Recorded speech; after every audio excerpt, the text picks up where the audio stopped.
প্রিয় শিক্ষার্থীরা, তোমরা কেমন আছো? তোমাদের অনেক দ্বিতীয় শুভেচ্ছা জানিয়ে আজকের তৃতীয় শ্রেণীর প্রাথমিক বিজ্ঞান ক্লাস শুরু করছি। আমি উম্মে সালমা মোহন, সহকারী শিক্ষক, আদর্শ শিশু বিদ্যালয় নেত্রকোনা। পাঠ পরিচিতি প্রাথমিক বিজ্ঞান শ্রেণী তৃতীয়, অধ্যায় 7, পাঠ খাদ্য।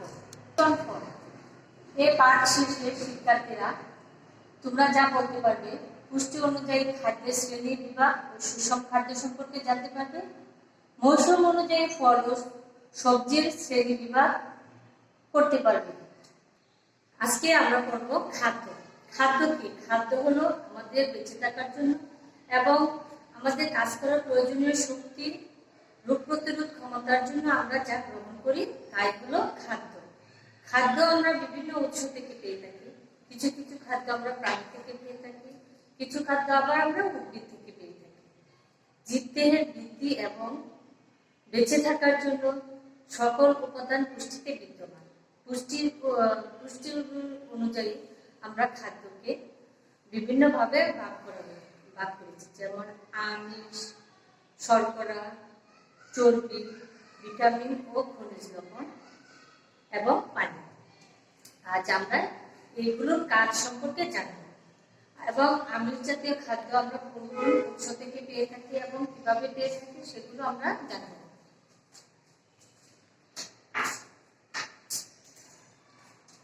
মাছ, ডিম, মাংস এগুলো আমরা প্রাণী থেকে আমিষ পেয়ে থাকি। সিম, মসুর ডাল, মটরশুঁটি এগুলো আমরা উদ্ভিদ থেকে পেয়ে থাকি। জানবো আমিষ জাতীয় আমাদের দেহের জন্য কি কাজ করে। আমিষ জাতীয় খাদ্যের কাজ: আমিষ আমাদের দেহ গঠন করে, আমিষ আমাদের দেহে ক্ষয় পূরণ করে, আমিষ আমাদের দেহে রক্ত তৈরি এবং রক্ষণাবেক্ষণ করে। আমরা আমিষ কি খাদ্য থেকে পেয়ে থাকি? মাছ, মাংস, ডিম, ডাল এসব খাদ্য থেকে আমরা আমিষ পেয়ে থাকি। ডাল, চাল, ভাত,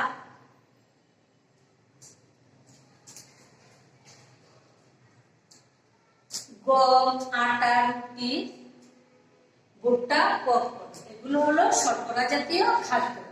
শর্করা জাতীয় খাদ্য আমরা কি কি থেকে পেয়ে থাকি? চাল, ডাল, আটা, রুটি, ভুট্টা, পপকর্ন এসব খাদ্য হলো শর্করা জাতীয় খাদ্য। এবার চিনি, আলু এগুলো শর্করা জাতীয় খাদ্য। শর্করা জাতীয় খাদ্যের কাজ কি এ সম্পর্কে আমরা জানব। কাজ করার জন্য প্রয়োজনীয় শক্তি আমরা শর্করা জাতীয় খাদ্য থেকে পেয়ে থাকি। ঘি, দুধ, মাখন, পনির, সয়াবিন তেল, সরিষার তেল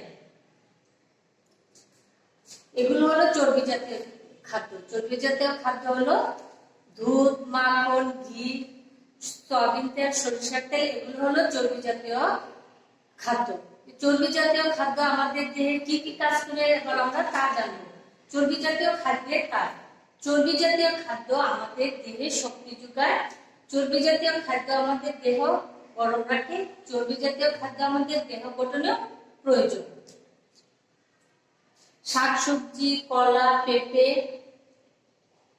কচু শাক, আম, ফলমূল এগুলো হলো ভিটামিন ও খনিজ লবণ। এগুলো থেকে আমরা ভিটামিন এবং খনিজ লবণ পেয়ে থাকি। ভিটামিন ও খনিজ লবণের কাজ: ভিটামিন ও খনিজ লবণ আমাদের দেহকে কর্মক্ষম ও সুস্থ রাখে। ভিটামিন, খনিজ লবণ আমাদের বিভিন্ন রোগ থেকে রক্ষা করে। পানি সরাসরি পুষ্টি উপাদান নয়, তবে পানি আমাদের খাদ্য হজমে সহায়তা করে, দেহে পানি শোষণের জন্য প্রয়োজন।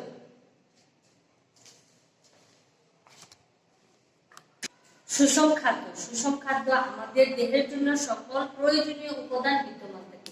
সুষম খাদ্যে আমিষ, শর্করা, চর্বি, ভিটামিন ও খনিজ লবণ বিদ্যমান। সুষম খাদ্য আমাদের জন্য খুবই গুরুত্বপূর্ণ।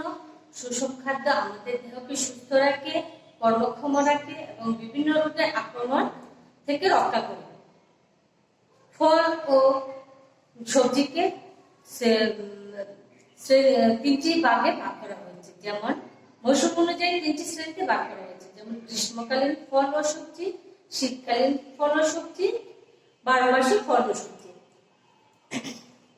গ্রীষ্মকালীন ফল আম, জাম, কাঁঠাল, লিচু ইত্যাদি। শীতকালীন ফল বরই, জলপাই, কমলা ইত্যাদি হলো শীতকালীন ফল। 12 মাসিক ফল পেঁপে, কলা, নারকেল এগুলো হলো 12 মাসই পাওয়া যায়। গ্রীষ্মকালীন ফল, গ্রীষ্মকালীন সবজি কাকুল, ঝিঙ্গা, করলা, ধুন্দল ইত্যাদি। ডাঁটা শাক, পুঁই শাক এগুলা গ্রীষ্মকালীন শাক।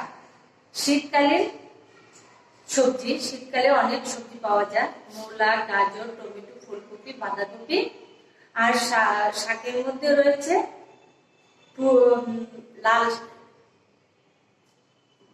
লাউ শাক, পালং শাক। শীতকালীন শাক হলো পালং শাক, লাউ শাক। আর 12 মাসিক সবজি বেগুন, কাঁচা কলা ইত্যাদি। আর সবজি লাল শাক, কচু শাক ইত্যাদি 12 মাসই পাওয়া যায়। ভালো খাবার আমাদের সুস্থ সবল রাখে, পচা খাবার আমাদের অসুস্থ করে তোলে। তাই আমাদের খাদ্যে যাতে জীবাণু না মিশে সেই জন্য আমাদের খাদ্য সংরক্ষণ করা উচিত। আমরা বিভিন্নভাবে খাদ্য সংরক্ষণ করতে পারি, যেমন রোদে শুকিয়ে আমরা বিভিন্ন খাদ্য সংরক্ষণ করি, যেমন মাছ, মাংস, ডাল, ধান এগুলো আমরা রোদে শুকিয়ে সংরক্ষণ করি। বোতলজাত নির্দিষ্ট সময় ধরে উত্তপ্ত করে বোতলে ভরে খাদ্য সংরক্ষণ করা যায়, যেমন মাছ, মাংস, ফল এগুলো সংরক্ষণ করা যায়। রিফ্রিজারেশন হচ্ছে এমন এক প্রক্রিয়া যেখানে ঠান্ডায় খাদ্য সংরক্ষণ করা হয়। মাছ, মাংস এভাবে রিফ্রিজারেশনের মাধ্যমে আমরা সংরক্ষণ করে থাকি। এছাড়া বেশি করে লবণ ঠান্ডায় খাদ্য সংরক্ষণ করতে পারি। এবার আমরা এই অধ্যায় থেকে কিছু সংক্ষিপ্ত প্রশ্নের উত্তর দেখি।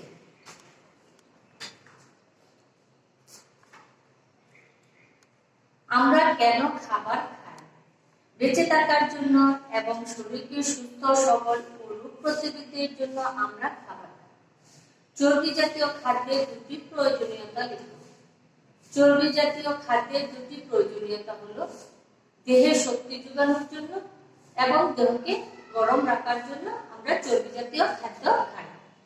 2টি করে গ্রীষ্মকালীন ফল ও সবজির নাম লিখুন। 2টি গ্রীষ্মকালীন ফল হলো আম ও জাম। 2টি গ্রীষ্মকালীন সবজি হলো করলা ও ঢেঁড়স। 3টি 12 মাসিক ফলের নাম হলো 3টি 12 মাসিক ফলের নাম লিখুন। 3টি 12 মাসিক ফলের নাম হলো পেঁপে, কলা ও নারকেল। খাদ্য সংরক্ষণের 2টি ভালো উপায়। খাদ্য সংরক্ষণের 2টি ভালো উপায় হলো রোদে শুকিয়ে ও বোতলজাত করে। চলো এবার আমরা কয়েকটা শূন্যস্থান পূরণ করি। দেহের বৃদ্ধি ও বেঁচে থাকার জন্য ড্যাশ প্রয়োজন। দেহের বৃদ্ধি ও বেঁচে থাকার জন্য খাদ্য প্রয়োজন। সবজিতে প্রচুর পরিমাণে ড্যাশ ও খনিজ লবণ রয়েছে। সবজিতে প্রচুর পরিমাণে ভিটামিন ও খনিজ লবণ রয়েছে। চর্বি আমাদের দেহে ড্যাশ যোগায়। চর্বি আমাদের দেহে শক্তি যোগায়। খাদ্য যাতে নষ্ট না হয় সেজন্য খাদ্যকে ব্যাশ করা উচিত। খাদ্য যাতে নষ্ট না হয় সেজন্য খাদ্যকে সংরক্ষণ করা উচিত। পোকামাকড় ও ড্যাশ খাদ্যে মিশে গেলে খাদ্য নষ্ট হয়। পোকামাকড় ও জীবাণু খাদ্যে মিশে গেলে খাদ্য নষ্ট হয়। এবার আমরা বাম পাশের বাক্যাংশের সাথে ডান পাশের বাক্যাংশের মিল করি। বাম পাশ, আমরা খাদ্য থেকে পাই পুষ্টি। সকল উপাদান পরিমাণ মতো থাকে সুষম খাদ্য। রোদে শুকিয়ে সংরক্ষণ করা যায় ডাল। কমলা, জলপাই, বরই হলো শীতকালীন ফল। পানি সরাসরি পুষ্টি উপাদান নয়। রচনামূলক প্রশ্নের উত্তর। সুষম খাদ্যে কোন কোন উপাদান প্রয়োজনীয় পরিমাণে থাকতে হবে? সুষম খাদ্য কেন গ্রহণ করতে হয়? 4টি বাক্যে লিখুন।